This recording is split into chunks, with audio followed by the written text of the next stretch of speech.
$27 million. That's how much 10-year-old Ryan Kaji made last year on YouTube. He's one of 2 kids under 10 on the Forbes list of highest paid YouTubers. Today, we're going to be peeling back the curtain on the wildly lucrative world of YouTube Kids. How many kids you got? You got kids? I got kids. You got kids? I don't got kids. You guys know Samir has kids?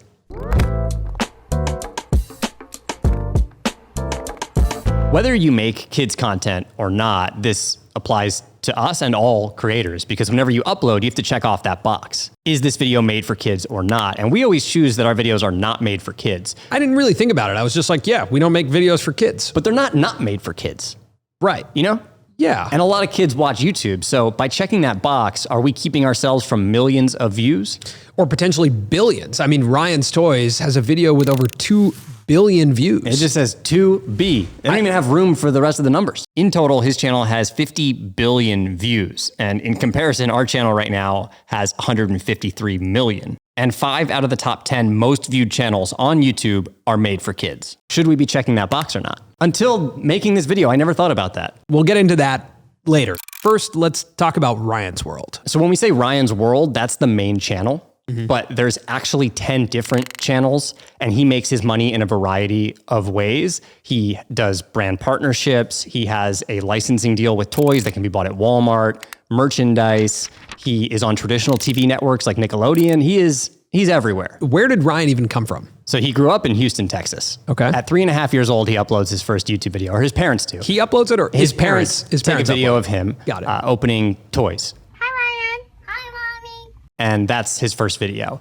They realize it's fun, and I think they keep it up. They allot a $20 production budget to buy toys each week. They keep uploading, and they experience very quick growth. Their first payment from YouTube AdSense was $150. Wow. And so it was a small amount. They kept their jobs, but they decided to keep going. And his first video to go viral was this egg surprise video, which is the one we talked about that now has 2 billion views.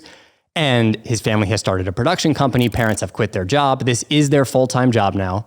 And he has 30 employees. They have 30 It's employees. much more than their full-time job. I mean, this is generational wealth that they're creating. Right. Yeah, it's not a job. That's not a job. That is an empire. That is an empire. And correct me if I'm wrong, but we're talking about a $250 million empire. That's what New York Times cited. So let's talk about a few reasons why this number is even possible. The first reason is relatability, which is the same reason that regular YouTube works, right? People now follow people. And when you think about it, when we grew up, we would watch adults that would be the hosts of kids shows like Blue's Clues. Oh, hi. Come on in. Blue, look who's here. Or we would watch animated shows, but we didn't necessarily know the kids that were ever in the shows. Like, you don't know their name. They're not celebrities. You can't follow them. Right. It was much more of a teacher relationship, like Mr. Rogers or Steve from Blue's Clues. Like, you were watching them engage with the kids or teach them lessons. Now what we're seeing with kids is that they want to watch other kids just do normal kid things, play, open up toys. It's human nature to want to observe other people. And I feel like this is the first time that children have had the ability to watch other children, everyday children, in media. I wonder if it's confusing for a kid if they think at 5 years old when they're watching Ryan that they know Ryan, because they're watching another kid and learning about this other kid, and they probably refer to him as Ryan, and it's like, that's Ryan. Or do they aspire to have his life and go on the trips that he takes? You wonder if the impact that social media has on all of us as adults, are kids experiencing that too? Are you going to let your kids watch YouTube Kids? Yeah. You think so? I mean, how do you not? I feel like every kid watches YouTube Kids. I don't know. I saw this tweet that said that the next generation is going to look back at us and how we use social media the way we look back at the last generation and how they used cigarettes.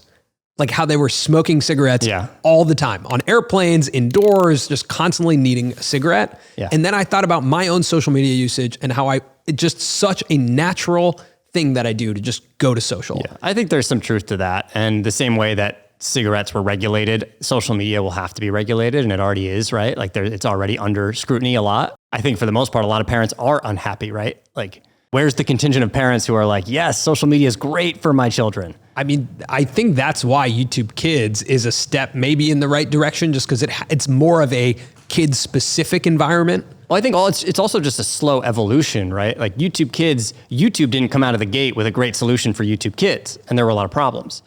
They started YouTube Kids in 2015. They had issues in 2019. There's more regulation now, and there will continue to be more and more regulation. Like, I think it's just a slow process of learning, how this stuff impacts us and our kids. Yeah. Who knows? Yeah. But that's one of the reasons that kids content works, relatability. Number 2 is that kids watch content the same way that we listen to music. Like, you can listen to your favorite song over and over and over every day, right? And the same way a kid can watch a video and just want to watch it again and again and again, and could watch it the next day and the next day and the next day. Yeah, whenever I'm with my nieces and nephews, they'll put on a video and I'll go, hey guys, we just watched this one actually like 2 minutes ago. Yeah, like we just finished this one. And they're like, again, Uncle Colin. You really want to test me? What's interesting about repetitive formats is that it's not just kids content or music. You think about workout videos on YouTube that are made to be watched again and again and again, or recipes, right? You don't always remember the recipe. You have to go back to it. That's an interesting element of some of the most watched and viral videos on YouTube. And number 3 is that kids content is just a legacy format. So what that means is that it's been around forever. When our parents were kids, there were shows on TV that were directed at kids. And a lot of that is because parents flip on the TV and the kids are like quiet, relaxed, ready to watch. It's almost like there's an element of being raised by the television in some households. For all of time, parents have needed a break and kids have needed distractions. And it just so happens that now a lot of the parents are millennials. They've cut the cord. They don't have cable. And so YouTube is their main medium of entertainment. And the same will apply to kids. Right. And the kids don't even know that there's the other form. They don't even know about Nickelodeon or some of these other things because all they have is YouTube. But the problem that a lot of kids channels face and will face is that these children are getting older. They have to go to school. They're not going to want to open toys forever. Ryan was 3 years old when he started this path. 7 years later, he's 10. Like, does he really know that he has this career or job? And like, he probably just wants to go play with his friends and go to school. And so the solve for that is turning him into an animated character. Which is very clever. Very clever and fits right in, again, to the legacy format of what kids' content is. They can bring in writers to write the shows and voice actors to voice the characters. He can build out a whole world.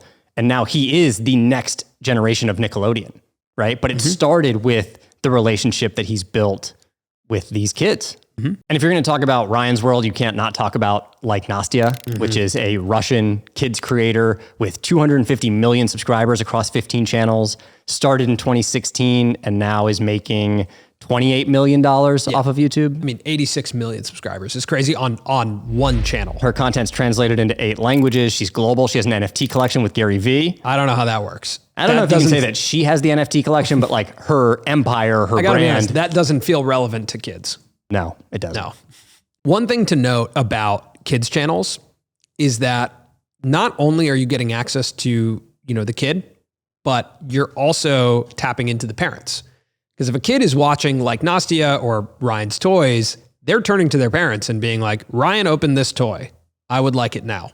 And because these are families, like parents and kids, oftentimes, like if a kid wants to go see Ryan's Toys live, I don't know if he does that, but let's just say he does that. Okay, so Ryan's Toys live. That's not one ticket you're selling. You're selling 4 or 5 for a whole family to go see it. So you're multiplying your revenue times parents times family, right? And so that's why kids movies are so big, kids shows are so big, all the kids industry is so big because you're tapping into this multiplier of a family. One kid is into it, 5 family members are going to it.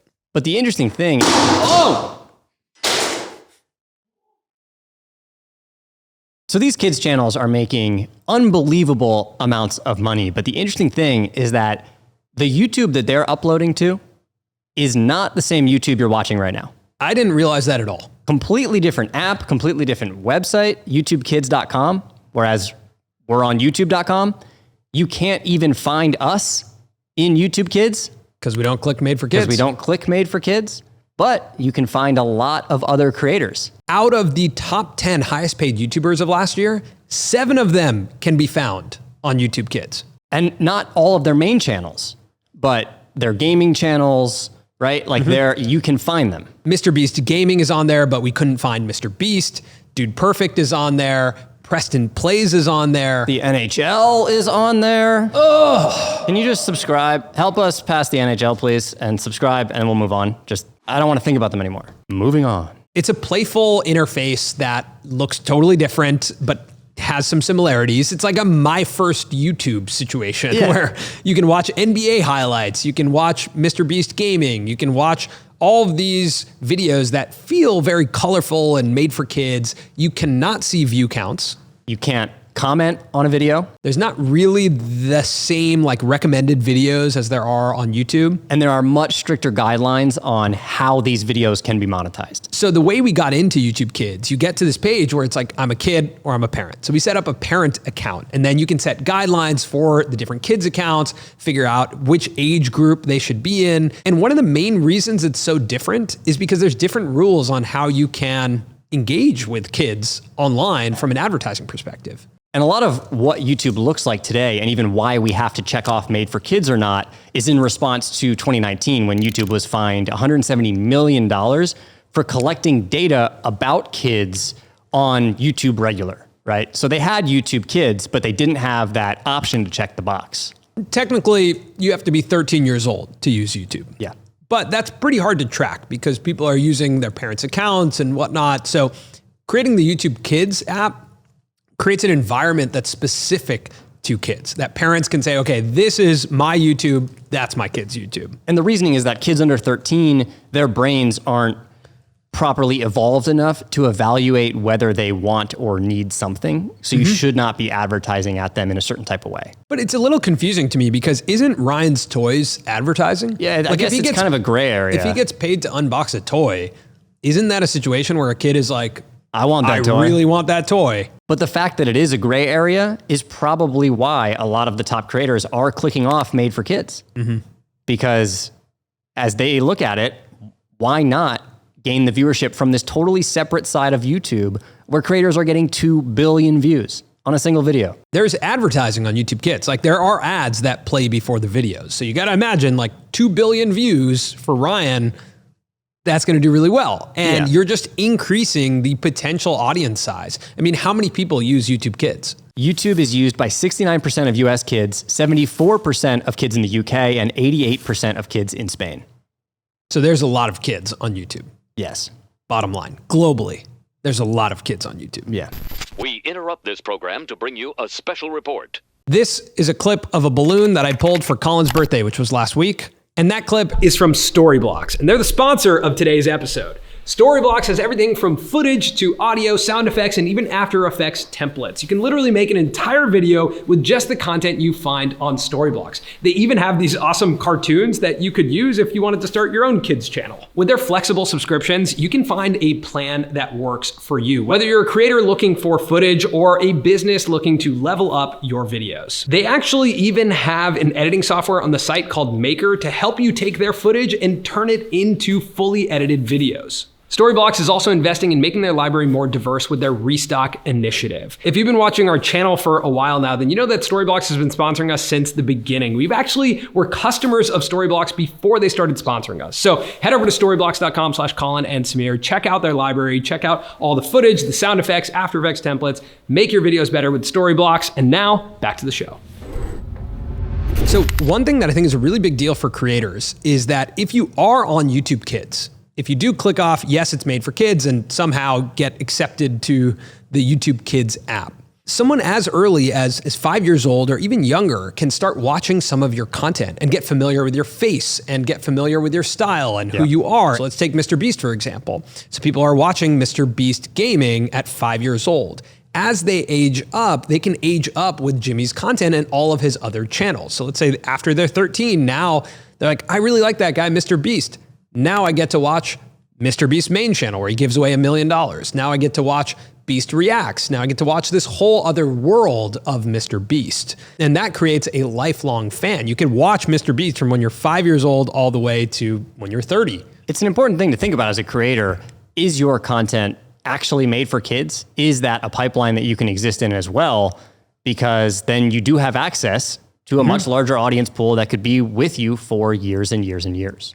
Because for us, we're not on YouTube Kids. No, we're not. There's no 5-year-old who's like, I'm a huge fan of Colin and Samir. You know what I want to learn about? Talk to me. Fractional ownership. That's what I'm Let's saying. split up some AdSense revenue. That's what I'm saying, right? Yeah. That's the 5-year-old, That you were. the entrepreneur 5-year-old. YouTube Kids, for me, when I think about it, is one of the major reasons that I'm bullish on YouTube and that I think it will be popular in 10, in 20, in 30 years. It's a platform where kids can consume content, but they can aspire to be what they're watching, and they can create on the same platform that they're used to consuming on. Whereas if you're a kid and you're watching TV like we were, or you're watching shows on Netflix, you can't create on Netflix. You can't create on TV. Right. But you can 100% grow up and create on YouTube, which is a platform that you've been watching for, who knows, 5 to 10 years by the time you're ready to create. So it's actually this pipeline to create more creators.